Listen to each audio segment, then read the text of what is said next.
PSCS के अध्यक्ष ने की राज्यपाल से भेंट। 1 दिसंबर को T20 मैच के लिए राज्यपाल को किया गया आमंत्रित। रायपुर में निष्पक्ष शांतिपूर्ण मतगणना के लिए तैयारी हुई पूरी। ईवीएम डाक मतपत्रों की सुरक्षा के इंतजाम किए गए पूरे।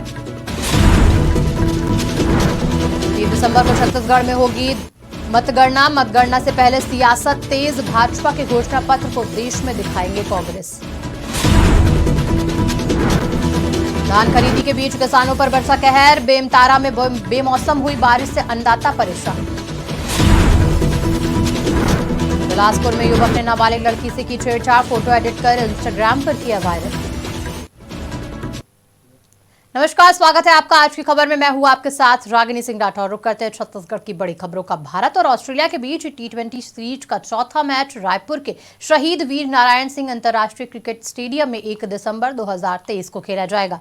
ये मैच शाम 7 बजे से खेला जाएगा। वही मैच देखने के लिए छत्तीसगढ़ राज्य क्रिकेट संघ के अध्यक्ष जुबिन साह ने राज्यपाल विश्वभूषण हरिचंदन को आमंत्रित किया। इस दौरान जुबिन शाह ने राज्यपाल से भेंट कर उन्हें मैच की टिकट भी दी। मुख्य निर्वाचन पदाधिकारी रीना बाबा साहेब कंगाली ने बुधवार को एक बयान जारी कर कहा कि निर्वाचन आयोग द्वारा निष्पक्ष और शांतिपूर्ण मतदान के लिए तैयारियां पूरी कर ली गई हैं। वहीं उसी के साथ उन्होंने एक बयान भी जारी किया। छत्तीसगढ़ में 3 दिसंबर को मतगणना होनी है, जिसको लेकर सभी दल इंतजार कर रहे हैं। वहीं अब कांग्रेस भारतीय जनता पार्टी के घोषणा पत्र को पूरे देश में ले जाएगी।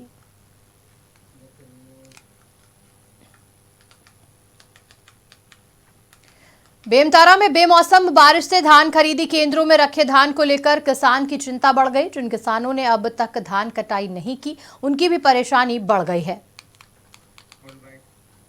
धान खरीदी 129 केंद्र हैं जिले में। सभी जगह पूर्व से ही त्रिपाल और कैब कवर की व्यवस्था के निर्देश दिए गए थे और उम्मीद है कि सभी जगह व्यवस्था होगी। फिर भी मैंने DRCS, उपपंजीयक सहकारी समितियां, मार्केट के अधिकारी, फूड ऑफिसर, उनके सारे सुपरवाइजर अधिकारियों को फील्ड पर सभी 129 खरीदी केंद्रों पे भेजा हुआ है सवेरे से, ताकि कहीं पर किसी प्रकार की दिक्कत ना हो। अगर नहीं भी है तो भी कहीं से भी व्यवस्था करके धान का ढकाई शुरू हो और धान खराब ना हो या वर्षा से ना भीगे। बिलासपुर के न्यायधानी से नाबालिग लड़की से छेड़छाड़ का एक मामला सामने आया, जहां नाबालिग लड़की ने अपने परिजनों के साथ पहुंचकर रिपोर्ट दर्ज कराई कि गगन कुमार नामक एक लड़के ने पीड़िता को बेइज्जत करने की नियत से उसका हाथ पकड़ा। पीड़िता ने जब इसका विरोध किया तो आरोपी ने पीड़िता की फोटो को एडिट कर इंस्टाग्राम पर अपलोड कर दिया। फिर फोटो इंस्टाग्राम से हटाने के लिए पीड़िता की मां से 20,000 रुपए की मांग भी की। पीड़िता की शिकायत पर पॉक्सो एक्ट के तहत 8 FIR दर्ज की गई है और पुलिस ने आरोपी को गिरफ्तार कर लिया और गिरफ्तार कर न्यायिक रिमांड में भेज दिया है। पीड़िता की रिपोर्ट पर थाना सिविल लाइन में अपराध पंजीबद्ध किया गया है 354 और 509 का के तहत। पीड़िता के अनुसार आरोपी जो है इमली पारा का रहने वाला गगन महिलांगे पीड़िता को बार बार पीछा करता था और परेशान किया करता था। उसका जो फोटो जो चेहरा है, उसका चेहरा बदलकर फोटो को वायरल कर रहा था और उसके एवज में पीड़िता की मां से 20,000 रुपये की मांग करता था। इसलिए थाना सिविल लाइन में अपराध पंजीबद्ध कर विवेचना में लिया गया। आरोपी फरार था। श्रीमान पुलिस अधीक्षक महोदय श्री संतोष कुमार सिंह के कड़े निर्देश प्राप्त हुए। गिरफ्तारी के लिए तत्काल टीम बनाकर आरोपी को गिरफ्तार कर माननीय न्यायालय के समक्ष पेश किया गया है।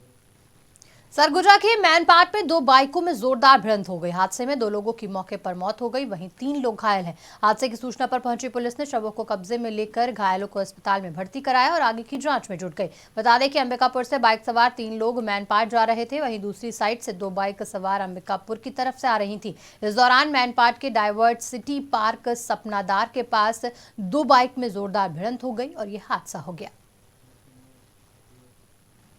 अंबिकापुर में पीडीएस दुकान से मिलने वाले चावल की हेराफेरी की सूचना पर खाद्य विभाग की टीम पहुंची। टीम ने अरुण ट्रेडिंग कंपनी में छापेमारी कर कार्रवाई की। अंबिकापुर में कई ऐसी ट्रेडिंग कंपनियां हैं जहां राशन दुकान में मिलने वाले चावल की कालाबाजारी हो रही है, जिसमें राशन दुकान संचालक सहित राशन खरीदने वाले लोग शामिल हैं। यही वजह है कि राशन दुकान में मिलने वाला चावल इन ट्रेडिंग कंपनियों में धड़ल्ले से बिक रहा है और इस पर लगाम लगाने के लिए जिला प्रशासन हाथ पर हाथ धरे बैठे हैं। बहरहाल मुखबिर की सूचना पर यह कार्रवाई की गई। हम लोग को दूरभाष के माध्यम से सूचना मिली थी और हम लोग को अरुण ट्रेडर्स दुकान में आए और सूचना के आधार पे जांच किए, बयान पंचनामा और हम लोग लिखित में ले लिए हैं और इनका प्रतिवेदन बना के हम अपने ज़िले में जमा करेंगे। उसके आधार पे जो भी पीडीएस का जो चावल था या नहीं था वो जांच करने के बाद ही पता चलेगा। तो इस आधार पे हम लोग जांच करके, और प्रथम दृष्टि तो अभी कुछ कहा नहीं जा सकता है, इसलिए कि मौके पे अगर हम सामान अगर गाड़ी में या पिकअप में किसी में भी आया, अगर मौके में पहुंचा होता तो हम लोग बता सकते, और गाड़ी में आया होगा तो अंदर चला गया, उसके बाद में उतारने के बाद 3 दिसंबर को विधानसभा चुनाव की मतगणना होगी, जिसको लेकर बेमतारा कलेक्टर में पीएस एल्मा ने अधिकारियों की बैठक की और सभी को दिशा निर्देश जारी किए। साथ ही उन्होंने बताया कि 2 दिसंबर को मतगणना की तैयारी को लेकर रिहर्सल किया जाएगा कि किस प्रकार से वीवीपीएआईडी मशीन को मतगणना स्थल लाया जाएगा और किस प्रकार से उसकी मतगणना की जाएगी। मतगणना के लिए सभी विधानसभा में 14 टेबल होंगे जिस पर मतगणना की जाएगी। इस दौरान मंडी प्रांगण परिषद के अंदर किसी भी अनधिकृत व्यक्तियों के प्रवेश निषेध रहेंगे और सुरक्षा के पुख्ता इंतजाम किए गए हैं। सभा के मतगणना हेतु मतगणना सहायक, मतगणना सुपरवाइजर और माइक्रोवाइजर, इन सबकी ट्रेनिंग प्रथम पाली में आज सुबह से चल रही थी और सेकंड पाली में भी अभी चल रही है।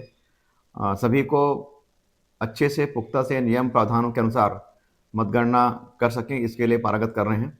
कहीं किसी प्रकार की दिक्कत नहीं होगी। 2 तारीख को हम लोगों ने मौके पर रिहर्सल का कार्य योजना बनाई हुई है और मौके पे जाके सभी कर्मचारी अपने अपने टेबल पे जाके बैठेंगे और उसके बाद गणना प्रक्रिया कैसे होगी, क्या होगा, कैसे ईवीएम आएगी, कहाँ से और कौन से गैंगवे से अभ्यर्थी या अभिकर्ताओं को आना होगा, कहाँ से मतगणना अभिकर्ताओं या सहायकों को आना होगा। इस तरह का सारी व्यवस्था को हम लोग वहाँ पर सुनिश्चित करेंगे और रिहर्सल करने के बाद ये सुनिश्चित की जाएगी कहीं पर किसी विधानसभा निर्वाचन के तहत जिले की 6 विधानसभा क्षेत्रों के लिए मतगणना 3 दिसंबर को शासकीय इंजीनियरिंग कॉलेज परिसर में होगी। चुनाव आयोग के निर्देशानुसार जिला प्रशासन द्वारा तैयारियां की जा रही हैं। इसी सिलसिले में कलेक्टर और जिला निर्वाचन अधिकारी अवनीश शरण ने आज मतगणना स्थल का दौरा किया और तैयारियों का जायजा लिया। इसी के साथ अधिकारियों को जरूरी दिशा निर्देश भी जारी किए। भूतपूर्व विधायक और सर्व आदिवासी समाज के प्रदेश उपाध्यक्ष राजाराम तोड़ेम ने राजस्व अमले पर गंभीर आरोप लगाया। आपको बता दें कि बस्तर जिला पिछड़ा क्षेत्र माना जाता है, जिसका मुख्य कारण ग्रामीणों का अशिक्षित होना है। बस्तर का आदिवासी ही अशिक्षित है, बल्कि अनेक जाति धर्म के लोग भी आज भी अल्प शिक्षित या अशिक्षित मिलेंगे, जिसका फायदा कुछ रसूखदार लोग उठा रहे हैं, ये आरोप लगाया गया है। मेरा रिश्तेदार था धर्म सिंह, उसमें उसका 1 एकड़ ज़मीन था। वो क्या है कि पटवारी लोन इधर उधर का मतलब लालची है किए थे। वो लोन किसी का दूसरा कब्जा बिटा दिए का है तो नफी ने लालची है। फिर ये आपका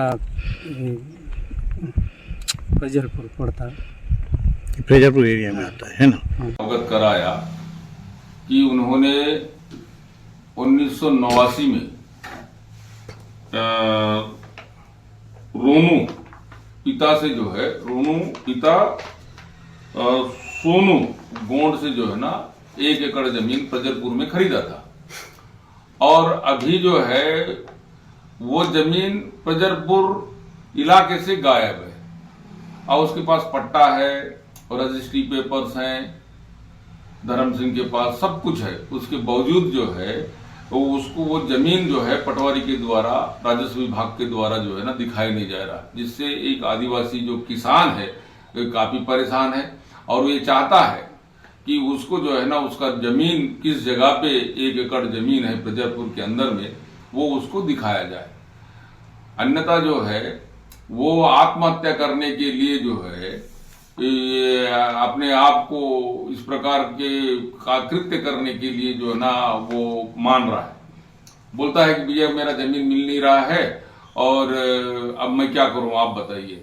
तो इसके संबंध में उनने तहसीलदार को भी अवगत कराया। तहसीलदार ने एक सरकार बनने से पहले कर्मचारियों पर सियासत तेज है। पक्ष विपक्ष दोनों का दावा सरकार बनने के बाद भाजपा और कांग्रेस कर्मचारियों की मांगों को पूरा करने का है। भाजपा के दिग्गज नेता अजय चंद्राकार ने कहा कि भाजपा की सरकार बनेगी तो मांगे पूरी होंगी।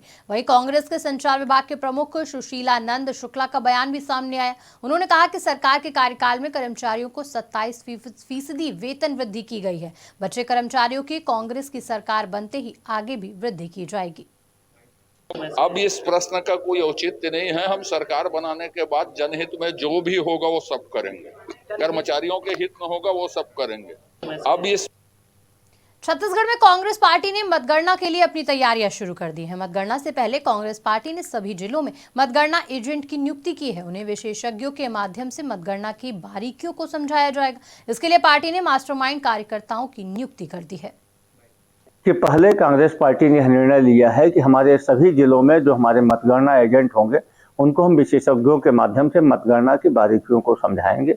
इसके लिए पार्टी ने हमारे जो मास्टर ट्रेनर हैं उनकी नियुक्ति की। हर जिलों में सभी विधानसभावार मतगणना एजेंटों की ट्रेनिंग का कार्यक्रम सुनिश्चित किया। फिलहाल बुलेटिन में इतना ही। देश दुनिया की तमाम बड़ी खबरों के लिए देखते रहिए आज की खबर।